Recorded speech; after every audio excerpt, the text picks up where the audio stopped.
Muchísimas gracias a todas las personas que se están uniendo a nuestro en vivo por Instagram de Siempre Padres Pediatra. Muchas gracias por esos lindos mensajes para el doctor Jaime Forero. Bueno, mientras se van conectando, les vamos contando que estamos muy contentos en Siempre Padres Pediatra de poder seguir abriendo estos canales de comunicación. Además de radio, además de los videos que tenemos en nuestro canal de YouTube, Siempre Padres Pediatra, que están cordialmente invitados a suscribirse.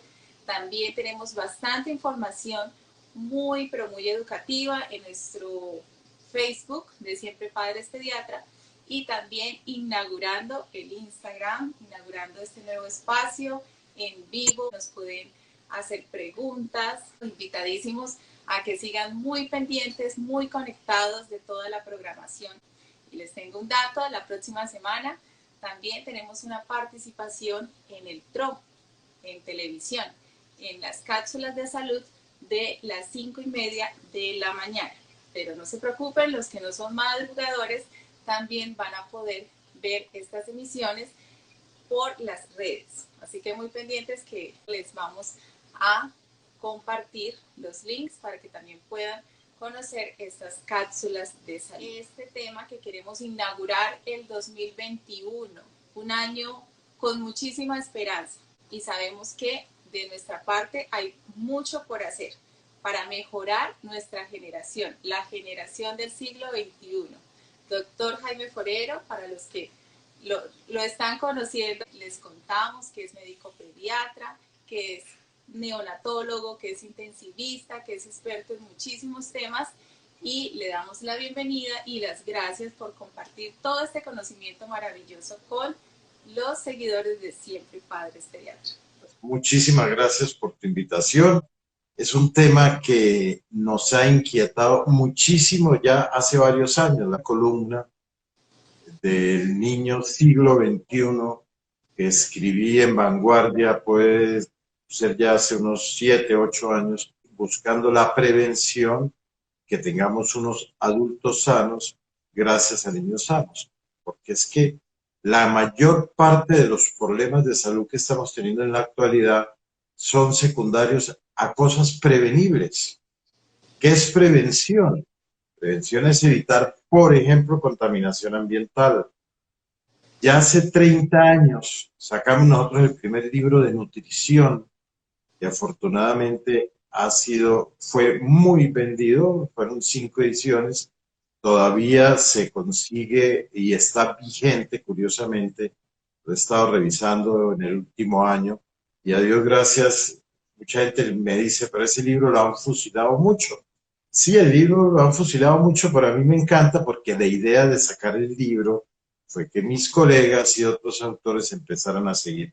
Y fue cuando en el año 2000, 1999, empezamos a utilizar las bacterias probióticas para prevenir complicaciones en los niños prematuros, que nos permitió ganarnos 2 o 3 premios mundiales en esa época, en el Iberoamericano de Neonatología, en el Mundial de Cuidado Intensivo en Suiza, y que hoy está más vigente. Entonces, digamos que la labor se ha cumplido en el aspecto de prevención y ya mucha gente habla de comida y ese es el objetivo. Hoy nosotros hablamos de síndrome de espectro autista, hablamos de esclerosis múltiple, hablamos de enfermedades autoinmunes y todo tiene prevención, pero todo tiene prevención desde antes del nacimiento del niño y está enfocado mucho a que la mamá, por lo menos la señora, la mujer que quiere embarazarse, por lo menos un año antes debe empezar a consultar con su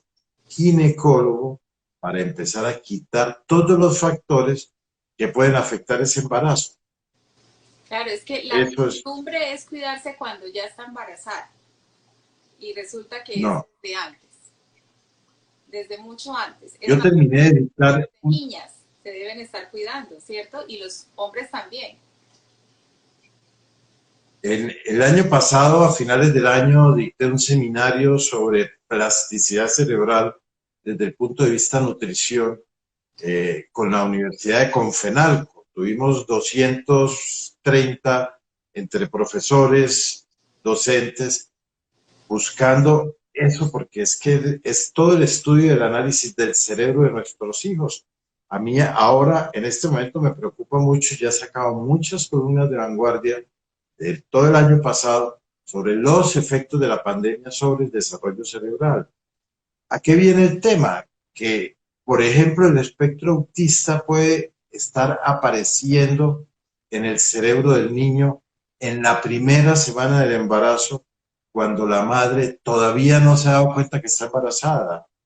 Y tiene mucha relación con los derivados del petróleo y tiene mucha relación con los pesticidas y los químicos de minería a cielo abierto como el arsénico.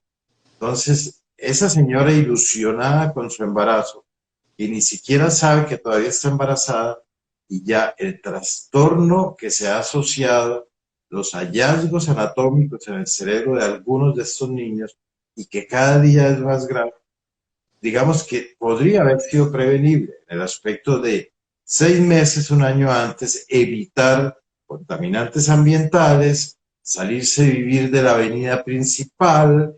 Si trabaja en una industria petroquímica, pues, o trabaja donde está expuesta a pinturas, a tintes de zapatos, pues tiene que irse alejando y consultando con el médico. Y también las bebidas alcohólicas. También hablábamos sobre Total, síndrome alcohólico. síndrome de espectro alcohólico, que también le dedicamos una columna, es tenaz, gravísimo el daño que produce en muchos niños en formación, así sea un solo trago que tome la mamá durante el embarazo. Entonces, toda esa serie de cosas son las que la madre, antes de embarazarse, debe conocer. Es que lo hablábamos, incluso lo hablaba con la doctora que dirige el Instituto Colombiano de Bienestar Familiar el año pasado, la doctora Patricia Torres. Yo le decía, porque ellos son los que están detectando tardíamente todos estos síndromes de espectro alcohólico. El síndrome alcohólico fetal se llama exactamente. Y son todas las alteraciones cerebrales irreversibles, que es lo más grave, siendo una medida preventiva que es tan elemental como decir no se puede tomar la cervecita los viernes mientras esté embarazada, ni las 7 copas de vino que tenía acostumbrada en las celebraciones con su esposo. Olvídense del alcohol durante el embarazo. Y tristemente hay mucha niña adolescente embarazada, no orientada, que sigue rumbeando, y ahí tenemos las consecuencias de esa cantidad de niños que están apareciendo con el síndrome de alcoholismo fetal. Eso es muy grave, y muy grave Claro, para un país como el nuestro. ahora cuando aparecen estas nuevas vacunas para el coronavirus, está muy de moda el término de la terapia genética. Y asusta mucho, pero resulta que nosotros estamos hablando desde hace tiempo que nosotros a través de este concepto de la epigenética podemos mejorar nuestros genes, podemos modificar el ADN, podemos mejorar para que las siguientes generaciones sean mucho mejores. ¿Cómo es este concepto y cómo lo aplicamos?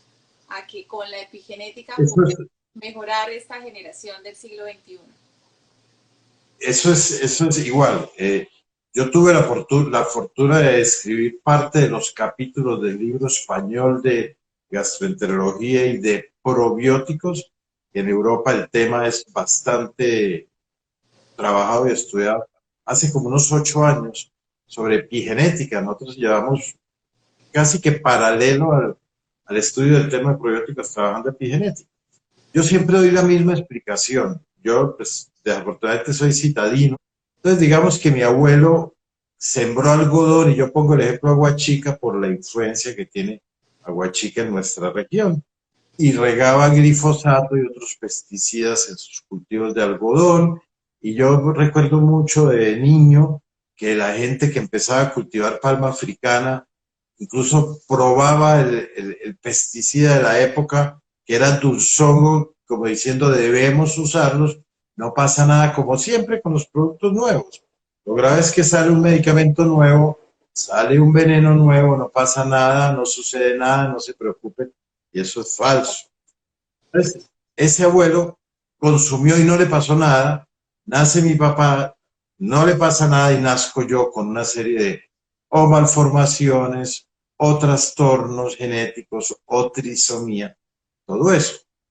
Esos cambios que hacen todas estas sustancias químicas, pesticidas, derivados del petróleo, para dar un ejemplo, las niñas que trabajan ahora en las estaciones de gasolina, distribuyendo el combustible, afectan nuestro DNA y eso es lo que puede llevar a que tengamos trastornos mucho después. Entonces, parte es que de esa consulta pre-embarazo es analizar toda esa serie de factores y corregirlos. ¿Cómo se corrigen? Lo que hoy se llama reprogramarse o también utilizan el término rebiosis porque quieran o no mis colegas y nosotros mismos, todas las defensas, toda la producción de vitaminas, de nutrición, todo el tema de proteínas, ahora de dietas, nace en las bacterias del intestino. Y si yo tengo una flora intestinal inflamatoria, que ocurre, por ejemplo, en las personas que están asumiendo las dietas sin gluten siendo sanas, hace que mis bacterias buenas se mueran y queden puras bacterias que me producen inflamación. Puedo hasta 3 generaciones después estar afectando a mis nietos y bisnietos con alteraciones producto de esa exposición que sin culpa yo tuve en mi cuerpo por estar con derivados del petróleo y pesticidas. Si yo regulo a base de ejercicio, comida, sol y la ingesta de las bacterias probióticas adecuadas, puedo normalizar esa parte de mi intestino, que es la que me lleva a que me enferme con una enfermedad crónica o con un trastorno heredado. Y el Eso estrés, es epigenética. y el estrés que tanto nos El, afecta también. Hay que ahorita controlar. que hay un problema muy grave que yo hablaba y es con los niños, que es lo que llaman el estrés tóxico. El estrés tóxico es toda la cantidad de cosas que uno produce en sus hogares cuando hay conflictos, dificultades, y ahora con el tema de la pandemia, mucho más. Ese estrés tóxico, así no parezca, bloquea la producción de esas sustancias vitales para el desarrollo del cerebro y que se producen en el intestino. Entonces, una de ellas, por ejemplo, es lo que se llama el butirato. El butirato es un ácido graso que las bacterias probióticas, como las bifidobacterias, producen en el intestino. Por eso la importancia de comer sano. Por eso la dieta famosa mediterránea me da muchas bacterias probióticas. Eso hace que yo produzca muchas sustancias, siendo tal vez el ácido graso, se llama así, de cadena corta, butirato, el más importante. Este es un ácido que actúa a nivel del cuerpo como antiinflamatorio, pero a nivel del niño ayuda a que haya más conexiones entre lo que va a ser la corteza prefrontal, que se desarrolla a partir de la adolescencia, y todo lo que es el sistema límbico, que implica básicamente una cosa que llamamos la amígdala, que no son las amígdalas de la garganta, sino en la base del cerebro, que es la que regula todas las emociones. Y esa amígdala, chistosamente, que es tan importante, es más chiquita que una alberja. Esa amígdala se conecta con la cíngula y con la corteza prefrontal y ahí se integra todo el sistema límbico que regula la inteligencia emocional y todos los integrantes de la plasticidad cerebral, de tal manera que cuando pasa la adolescencia, desarrollo mis diversas formas de inteligencia. Eso lo logro yo controlar a base de eso. Entonces, el estrés en los niños tenemos que controlarlo.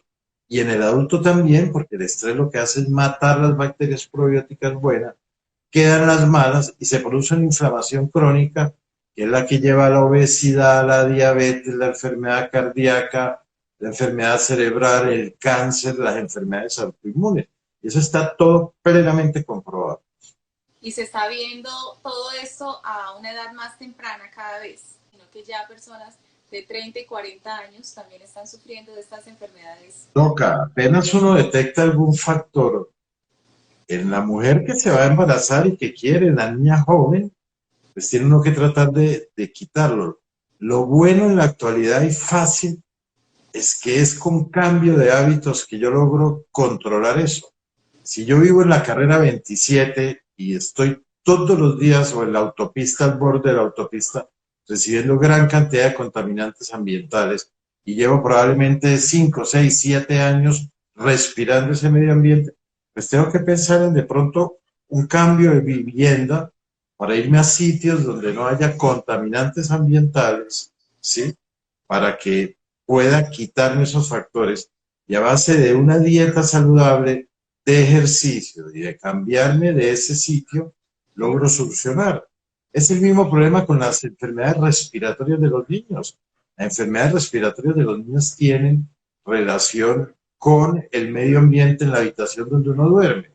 Y te pongo un ejemplo, tú tienes atrás una biblioteca súper llena de libros y yo tengo aquí detrás 2 diplomas. Allá donde tú estás, yo no puedo irme a dormir por las noches porque los ácaros me van a generar a largo plazo enfermedad respiratoria y toda la cantidad de medicamentos que existen para la alergia no me van a funcionar si no retiro esos disparadores ambientales que tú tienes detrás. Eso influye en el embarazo. En cambio, yo aquí a este lado puedo dormir porque no hay sino 2 cuadros colgados y no hay nada más que acumule polvo. Entonces son todas medidas preventivas. Internos de la casa, que hay que controlar también. Las habitaciones hoy en día toca heladas. Entonces, con ciertas medidas, sabemos que podemos mejorar nuestro ADN. No solamente la terapia genética es vacunas, es medicamentos, sino que a través de la alimentación y el estilo de vida podemos mejorar nuestro ADN y podemos mejorar la generación del siglo XXI. Así que desde ahora, muy pendientes de toda la información que vamos a estar compartiendo. También vamos a seguir con diferentes entrevistas para seguir aprendiendo sobre este tema tan importante. Y tenemos una pregunta muy puntual. ¿Cómo podemos identificar en los niños cuando están sufriendo de estrés? No sé si ya lo hemos hablado ahora o en otro programa en estos días que me llamaron de la televisión.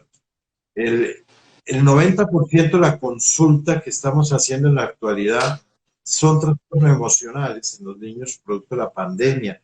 Y yo insisto desde el año pasado y las 10, 11 columnas que les he dedicado al mismo tema, depende de nosotros como padres.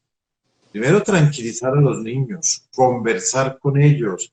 Ellos se están dando cuenta totalmente de qué es el virus. Hay que decirles que a ellos el virus no los afecta. O si los afecta, es una gripa leve, ¿sí?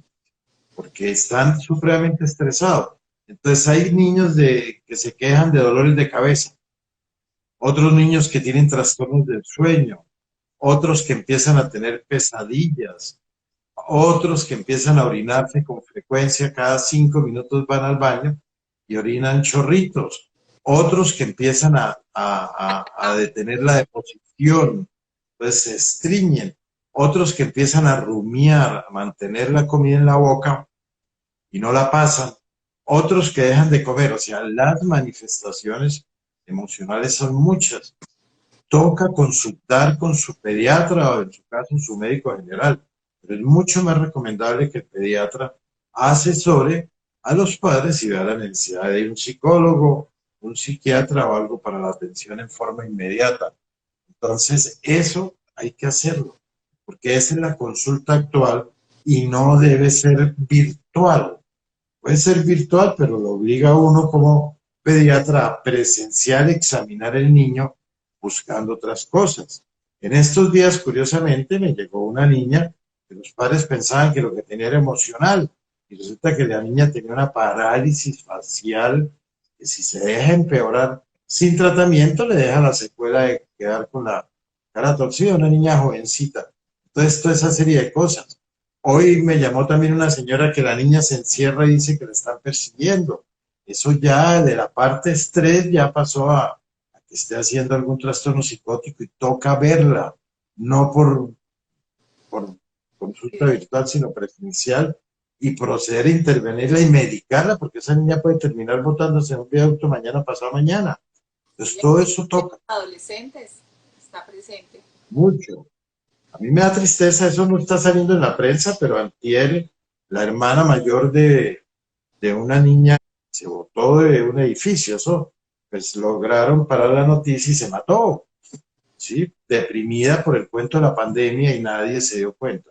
Entonces es muy importante la presencialidad de los padres, la comunicación, el diálogo, porque ese estrés va a dejar secuelas a largo plazo en todo lo que son las habilidades cerebrales que después de la adolescencia cada persona debe tener para enfrentar la vida.